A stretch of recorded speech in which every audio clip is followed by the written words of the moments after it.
Hai semua, aku Disha dan aku dari kelas 10. Hari ini aku mau menganalisa sekalian juga cerita tentang apa yang aku udah nonton dari film My Idiot Brother. Nah, di diskusi kali ini aku pengen ceritain kembali, terus juga memberitahu analisis aku, kesimpulan aku dari film My Idiot Brother ini. Jadi, My Idiot Brother ini temanya adalah keluarga dan kasih sayang kakak kepada adiknya. Ini juga ada anak yang berkebutuhan khusus di film ini. Nah, buat tokoh dan penokohannya ada lumayan banyak juga. Nah, kita awal dari peran utamanya aja. Ada Angel, yaitu aku gak bisa bilang dia protagonis atau antagonis terlebih dahulu karena pemikiran orang lain ada berbeda-beda, tapi Angel ini dia mempunyai sifat yang tomboy, jadi dia gadis tomboy, keras kepala, dan juga kurang bersyukur dengan adiknya, dengan adanya Hendra kakaknya. Nah, peran tokoh kedua ini ada Hendra. Dia ini bisa dibilang protagonis ya, karena dia seorang penyayang, rela berkorban buat adiknya dan lain-lainnya. Nah, aku bakal menceritain lebih dalam lagi apa yang terjadi.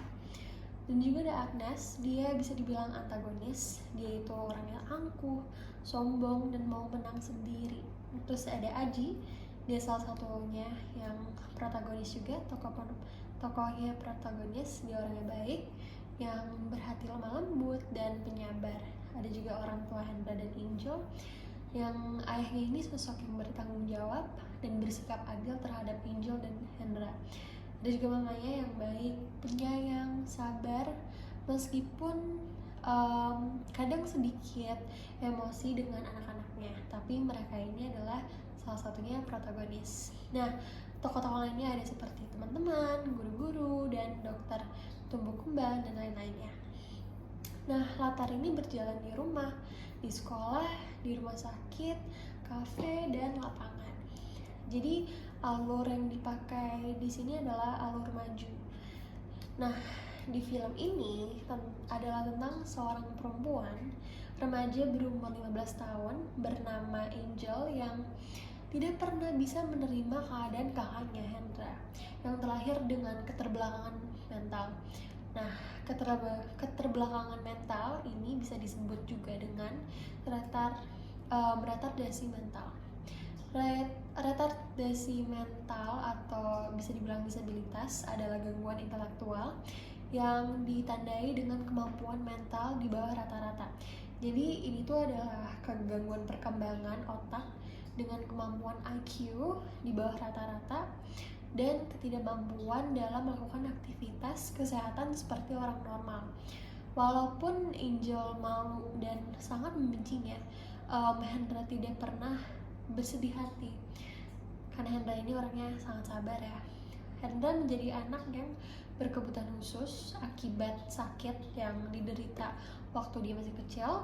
Hendra tetap setia memberikan kasih sayang seorang kakak kepada adiknya. Karena Angel memiliki kakak yang mengalami keterbelakangan mental, dia suka diejek oleh teman-temannya yang bisa dibilang ini si idiot.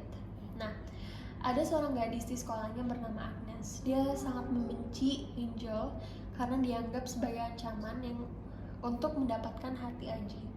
Jadi ada suatu saat ini, Aji itu mengadakan pesta ulang tahunnya dengan mengundang semua teman-temannya.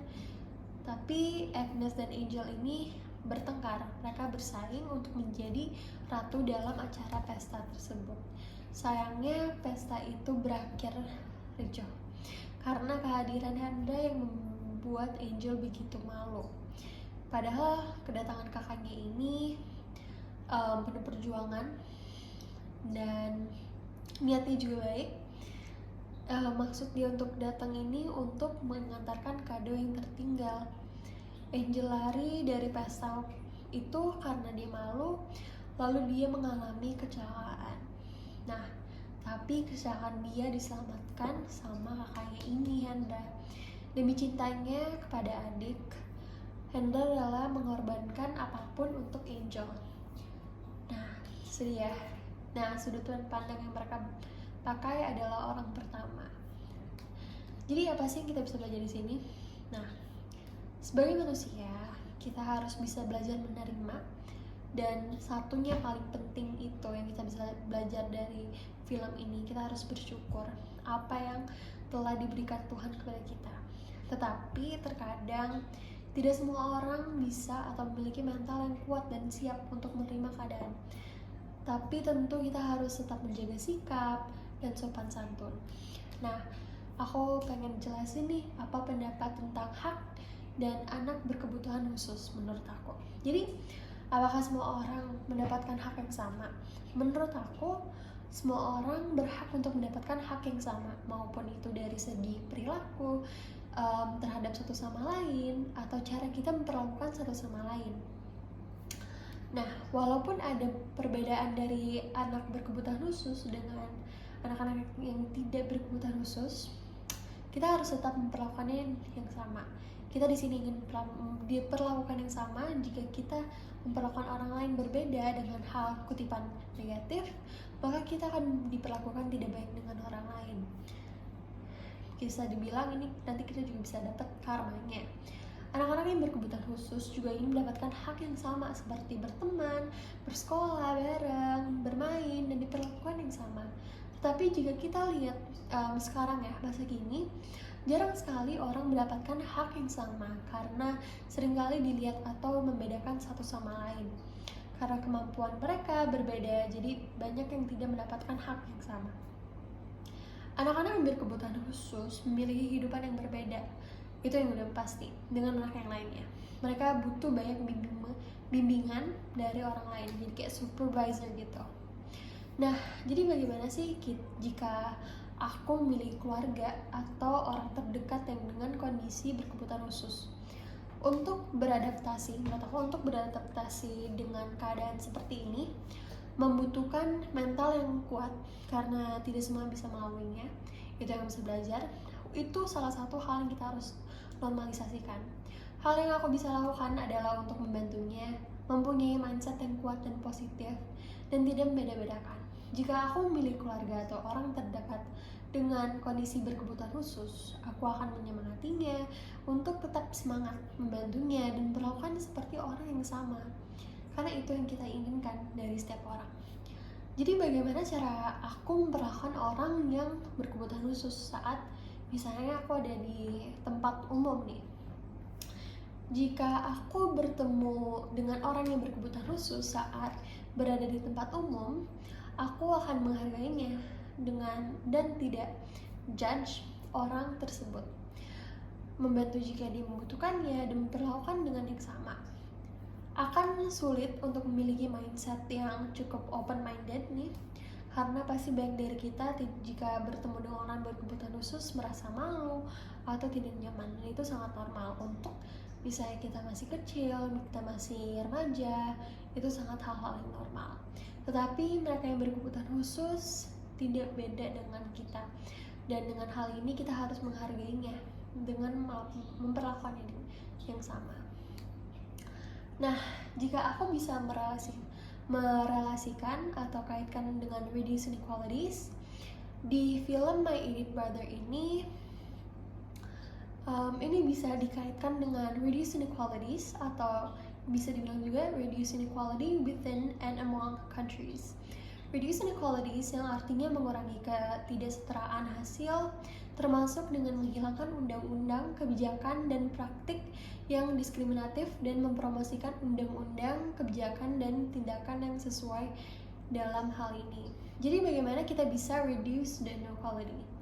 Nah, kita bisa meningkatkan inklusi, ekonomi, dan menciptakan pekerjaan yang layak dan pendapatan yang lebih tinggi, meningkatkan layanan sosial, memastikan akses ke perlindungan sosial, memfasilitasikan migrasi dan mobilitas yang aman, dan mengatasi migrasi tidak teratur. Jadi kesimpulan yang aku bisa simpulkan sekarang dari film ini, dari Reduce Inequalities dan lain-lainnya, itu dari film My Idiot Brother ini mempunyai cerita dan pesan moral yang sangat penting untuk kita pelajari. Kita bisa belajar banyak dari film ini, seperti yang paling penting itu sudah dari awal udah disebutin juga, kita harus bersyukur, menghargai sikap sopan santun, dan belajar menerima apa yang sudah diberikan kepada Tuhan. Walaupun banyak dari kita tidak menyukai sikap adiknya ini, Angel, terhadap kakaknya karena dia malu, tetapi kita juga harus berpikiran terbuka jika kita yang ada di posisinya. Tidak semua orang mempunyai mental yang kuat dan siap untuk menerima keadaan seperti ini. Terkadang kita membutuhkan banyak waktu untuk mengenalnya. Angel juga masih berumur 15 tahun, dia masih remaja. Kita tidak bisa seutuhnya membenci dia. Dan di film ini kita juga bisa belajar dan mengetahui lebih banyak tentang anak yang berkebutuhan khusus atau yang mempunyai disabilitas. Dan kita bisa belajar juga apa yang kita harus lakukan kalau misalnya kita bertemu dengan anak yang berkebutuhan khusus. Itu aja dari aku. Terima kasih banyak. Sampai jumpa lagi.